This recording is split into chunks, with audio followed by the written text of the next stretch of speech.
If you remember in the last video, we mentioned that price is equal to the demand curve, which it would be flat. It's equal to the marginal revenue and also equal to the average revenue. So I've summarized that here. So let's say price is P4, and here would be your demand curve. It would also be your marginal revenue and your average revenue, and it's also the price. So now, can you imagine that if a curve of marginal cost looks like this swoosh, and you were this business, you would want to make all of these units of output up to point C here, because marginal revenue is greater than marginal cost, meaning your marginal profit would be positive. You'd be making profit on each one of these. So at point C then, you would stop, because the marginal cost being a swoosh like that, it's increasing, going higher and higher. It would be higher than the marginal revenue. And so for any units to the right of Q3 here, you would be losing money. Marginal profit would be negative. So if the price were equal to P4, profit would be maximized at point C. You'd produce output level Q3. And if you were to measure all the averages and totals, and we're going to include the revenues this time, here's your average variable, Q3 to A. Here's your average total, Q3 to B. Here's average fixed cost, A to B. Here's your marginal cost, Q3 up to C. Your marginal revenue would also be Q3 up to C, because that's where price is. And your average revenue would be Q3 up to C. So those are your averages. Those are the line segments. To find the totals, you would take the height times the width of the rectangles that correspond to those averages. So here's the average total variable cost times the quantity. That would give you this rectangle of origin FAQ3. The area of that would be your total variable cost. For total cost, origin GBQ3. So here's your average total cost times the quantity. Then your fixed cost total would be BA times the quantity. So it would be FGBA. Then going on to revenue,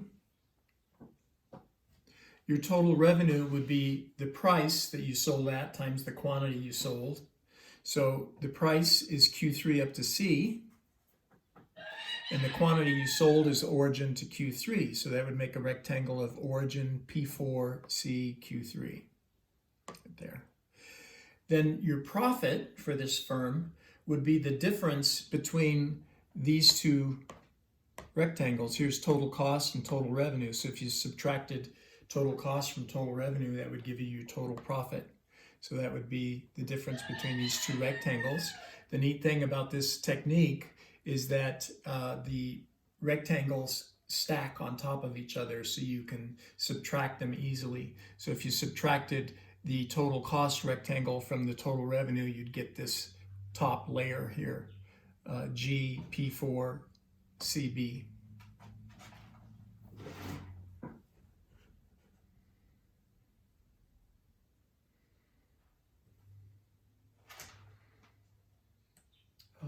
Let me see, I might want to come back to this with you and do this one first.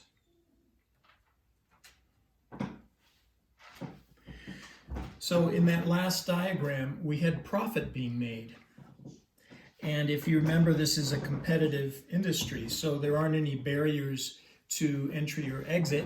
So if the word gets out that there's profit being made, you'll have an influx of entrepreneurs into the industry.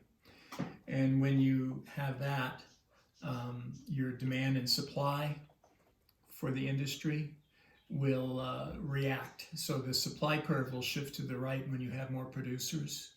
If you remember chapter 3, the supply shifter for number of producers. And then the intersection of supply and demand would move to the right and down, so the price would be dropping. So instead of having that P4 price, your price would drop and drop and drop. So this shows you how far it would drop. It would drop basically until there isn't any more profit to be had, and people would stop, entrepreneurs would stop entering the industry. So let's say the price dropped to J.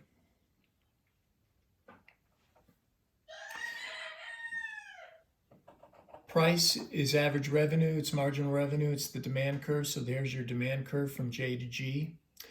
Q1 up to G would be your average revenue and your marginal revenue. So right there. Q1 up to H, to the average variable cost curve, would be your average variable cost at Q1. Q1 up to H. Average total would be Q1 up to G. Average fixed would be the difference, G to H or H to G. I put K and L in here because on an exam, typically there have to be some wrong answers for you to choose from. If everything's the only the correct answers, then it's not much of an exam. So you might expect to see some points in a diagram that are just wrong, and you wouldn't want to be choosing them for anything. Let's look at revenue. It's price times quantity, so it'd be origin J, G, Q1. That's exactly the same amount as total cost. So if you subtract total cost from total revenue, you'd have 0. Profit would be 0. We call a price level at J, where it's just at the bottom of the average total cost bowl. It's where marginal cost intersects average total cost. We call that kind of price a break-even price, and point G would be the break-even point. It means that you're not making any profit. You're just breaking even.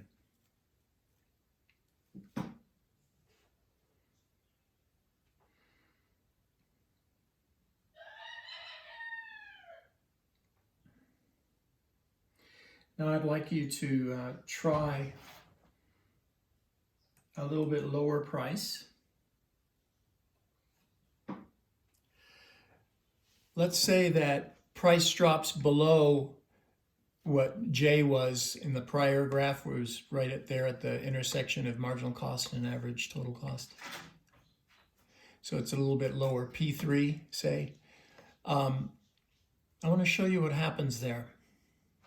So we have our averages, Q1 to J, average total cost, Q1 to K, average total cost. Q1 to J was average variable cost. I'm not sure if I said that right. The difference, J to K, would be average fixed. On the revenues, your average revenue would be up to the price. Your price is Q1 up to H. So average revenue would be Q1 up to H. All right. So then, total revenue would be origin P3 HQ1. Total cost would be origin LKQ1. So can you see the total cost rectangle is bigger than your revenue? So that means you're losing money. Your losses would be the difference. It'd be P3LKH. It'd be negative because it's a loss. All right, so if that's happening to you and you're the owner of this business, you're the entrepreneur, and you're losing money, you're going to want to get out of the business. Now, the problem is that if you just went home today and got in bed and laid there in a fetal position sucking your thumb, you don't avoid all your costs. You'd avoid your variable costs by shutting down your business, but your fixed costs would still be there. Fixed costs would be like, the lease that you have with your landlord, the labor contracts that you have with your employees, the contracts you have with your suppliers. They're going to want to have those paid. P&M and Gas Company of New Mexico are going to want to be paid, etc. Okay, so what you would do then, and you see this a lot in the real world, is you would continue to operate even though you're making a loss, because the loss you're making by operating is this little strip up here.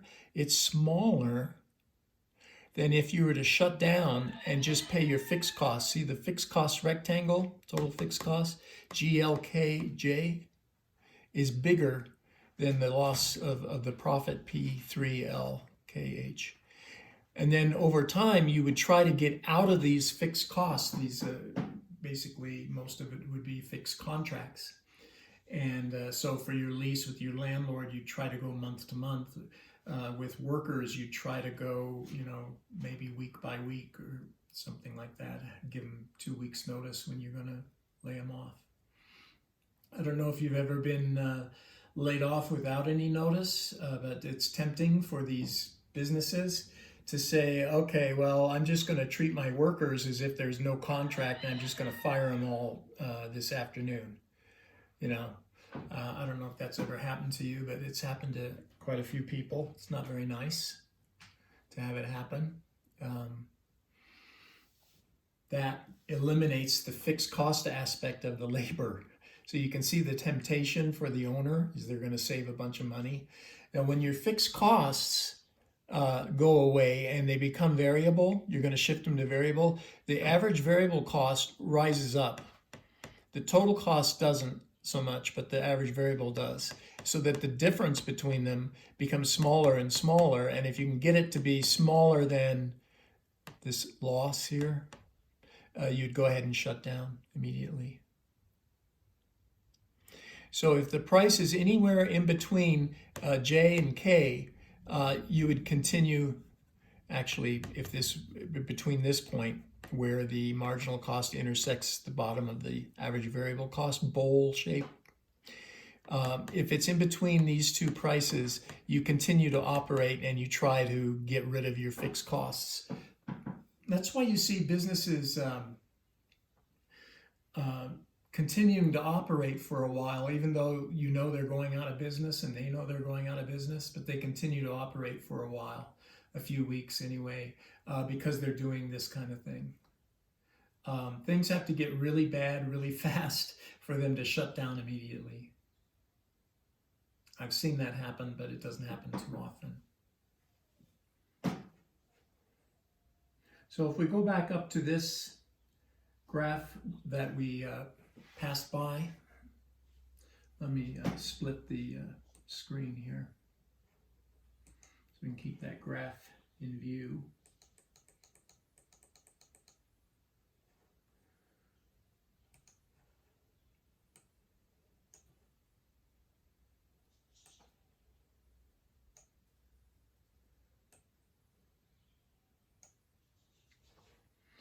All right, now we're at the first question. I've called it question number 42.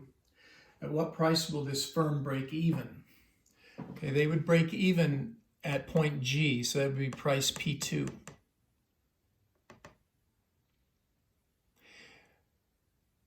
That would mean you would be producing at Q2, right, if price were P2.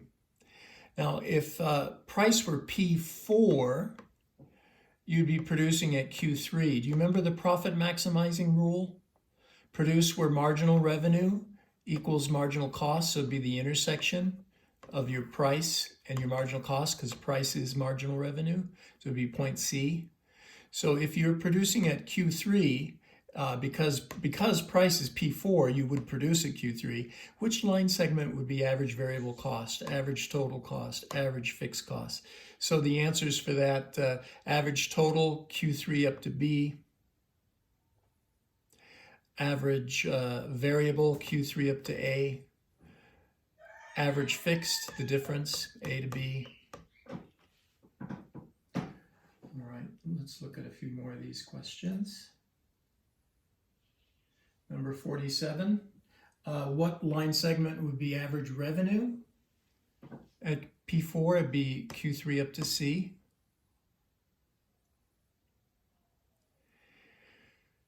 $47, so that was 47. 48, what would be total revenue? Be a rectangular area. Which area? If Q3 and P4 are applicable.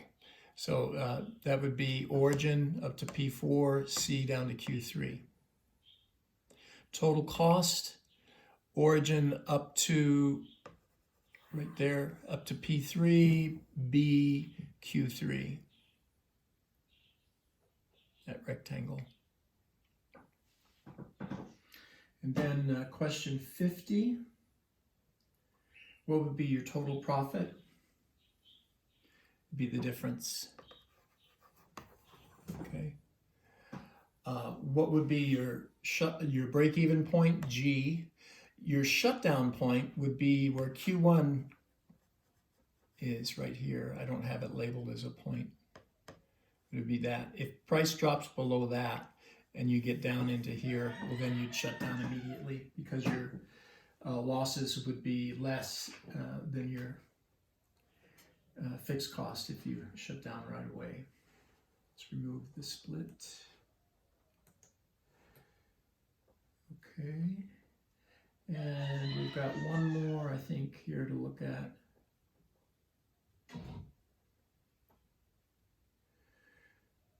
Let's see, Q1 and P3. Where is my graph for that?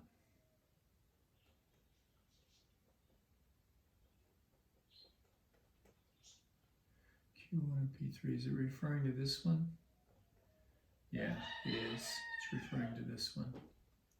So let me split the screen. Get the graph up there so you can see it.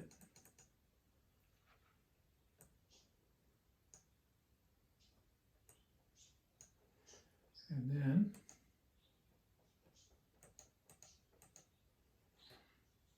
below which price would this firm shut down? Well, it would be any price lower than the minimum of the average variable cost curve. So it's actually that point. I don't have it labeled, so that's why I had to describe it in English. I don't have a label because this line was too close to it, so I couldn't get it labeled. At output Q1 and price P3, what would be your average variable? Q1 to J. What would be your average total, Q1 to K? What would be your average fixed, J to K? That's the first three, number 47. What line segment would be average revenue? Okay, average revenue would be up to the price, Q1 up to H. Total revenue, rectangle O, P3, HQ1. Then we'd have total cost, would be O, L, K, Q1. And then your profit would be negative. You'd be making a loss. It'd be the difference between these two rectangles. So that would be P3LKH, and it would be an actual negative. It's hard to show negatives with an area. I don't know what a negative area would look like. If you know what it would look like, let me know. So you have to always mention that, and by the way, this is negative. And that is that one. Okay, so that one, that file is called break-even, COVID-19, break-even graph, COVID-19. I sent you that one already. So I've sent you all of the graphs you need for all these videos that we've done so far. So now you've got 2 more videos to look at for micro.